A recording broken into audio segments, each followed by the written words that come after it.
போடவென்றி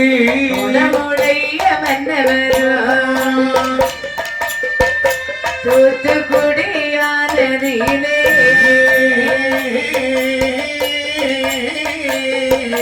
சிறப்புடனே கோட்டை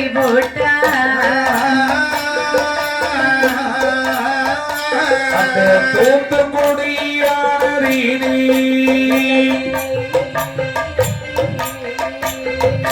அழகான கோட்டை போட்டான்.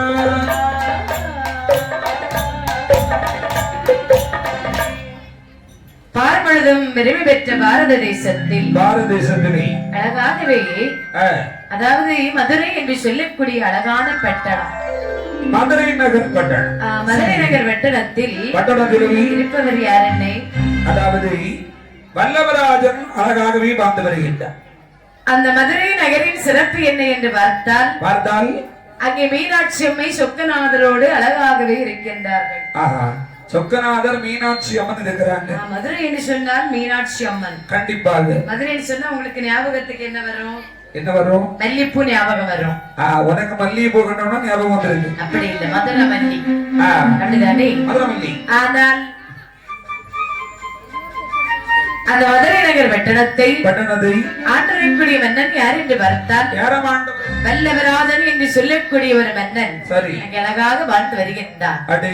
வாழ்ந்து வரும் நாளையிலே வாழ்ந்து வரும்போது வல்லவராஜன் மனதிலே நினைக்கின்றார், மதுரையில் நாமல் இருக்க வேண்டாம், நாமல் இந்த ஊரை விட்டு தனிமையிலே சென்று தனியாக ஒரு பகுதியில் வாழ வேண்டும் என்று சொல்லி நமக்காக தனியாக ஒரு கோட்டை ஒன்று அமைக்க வேண்டும். கண்டிப்பாக. அப்போ நமக்கு இந்த மதுரை நகர் தேவையில்லை. ஆமா, அவ தனி ஒரு இடத்துக்கு நம்ம போக வேண்டும் என்று சொல்லி வல்லவராஜன் ஆனவர் நேராக தூத்துக்குடியிலே வருகின்றார். தூத்துக்குடியிலே வந்து மதுரையில இருந்து நேர தூத்துக்குடிக்கு வர்றாரு. ஆமா, தூத்துக்குடியில வந்து தூத்துக்குடியானதிலே வருகின்றார். இது தனியாக ஒரு கோட்டை போடுவேன், தனக்கென்று கோட்டை ஒன்று வைக்க வேண்டும் என்று சொல்லி அழகான கோட்டை ஒன்று வைக்கிறார். பாருங்கள் எப்படி கோட்டைகள்லாம் கொத்தளமா கொத்தளமா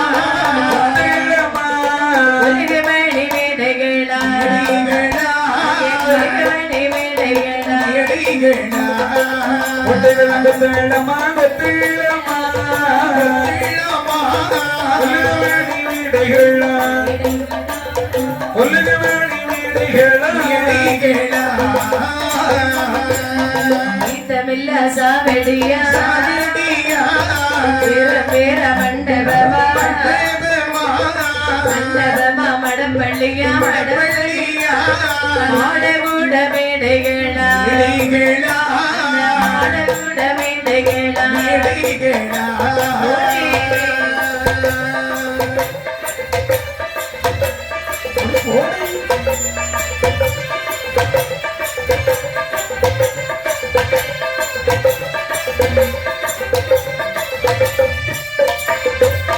காலாண்டோங்கரி பெரியோ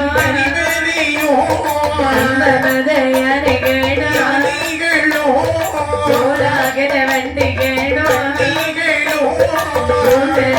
காலாண்டோ ஆறிலொரு கடமை வாங்கி அசையாத மணி கட்டி என்று முறையாமல் உலகத்தை ஆண்டு வாரா உலகத்தை ஆண்டு வாரா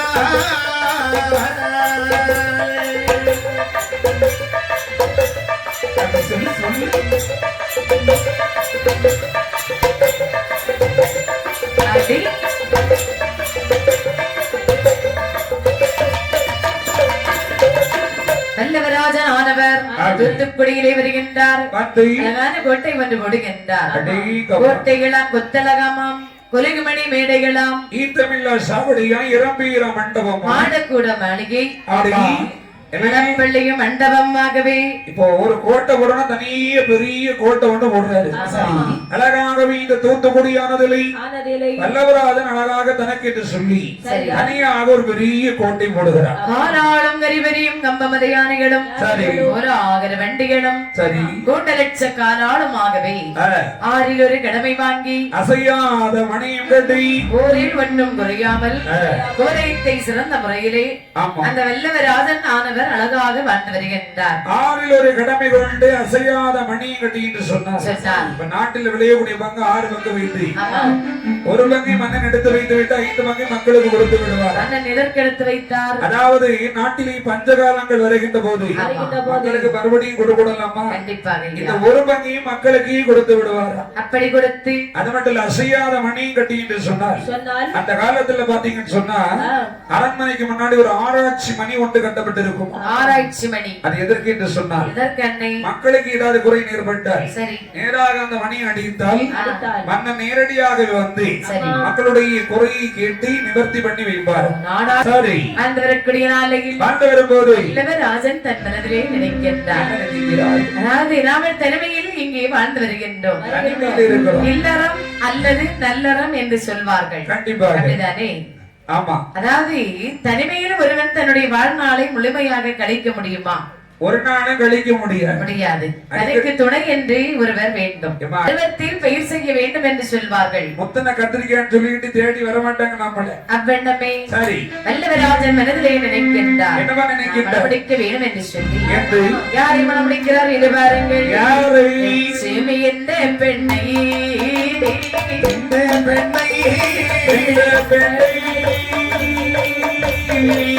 குடனே மாறிட்டார்.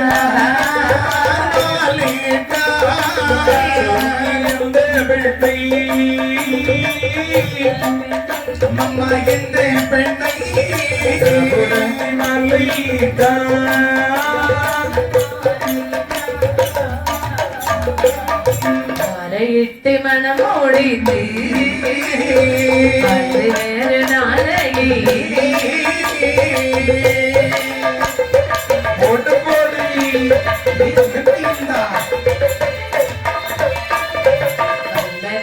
ரதியும் போலே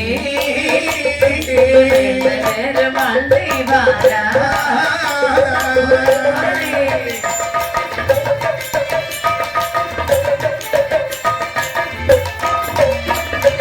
நாட்டு வேறு நாளையிலே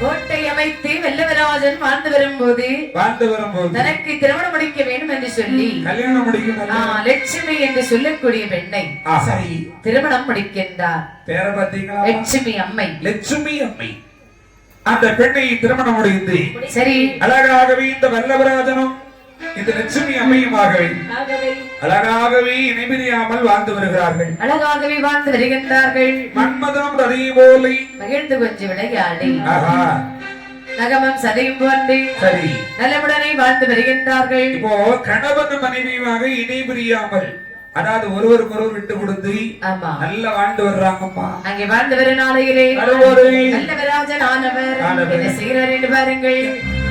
தன்னுடைய மனதிலே நினைக்கின்றார். நாங்கள் வியாபாரம் செய்ய வேண்டும் என்று ஏவலர்கள் தன்னை கூட்டி வியாபாரம் செய்கிறார்.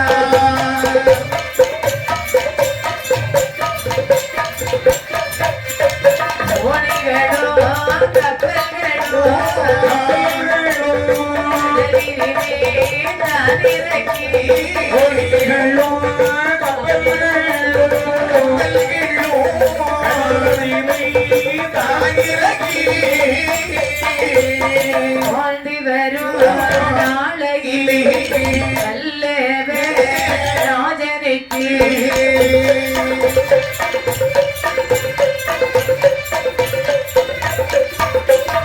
குழந்தை வந்து இல்லாமல்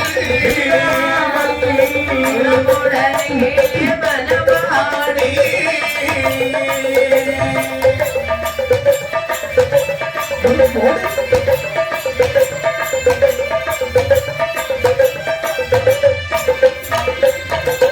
வல்லவராஜன் ஆனவர் தனக்கு திருமணம் முடிக்க கொடுத்து வாழ்ந்து வரும்போது ஏவலாட்கள் உதவியோடு கப்பலிலே வந்து அதாவது கடலிலே கப்பல் விட்டு தோணிகள் அமைத்து கடல் வியாபாரம் செய்து வருகின்றார். அதாவது ஏற்றுமதி இறக்குமதி. ஆமையா. ஏன்னா கடல்ல வணிக வியாபாரம். கடல்ல பாத்தீங்கன்னா இங்க இருந்து ஏற்றுமதி பண்ணி அங்க கொண்டு இறக்குவாங்க.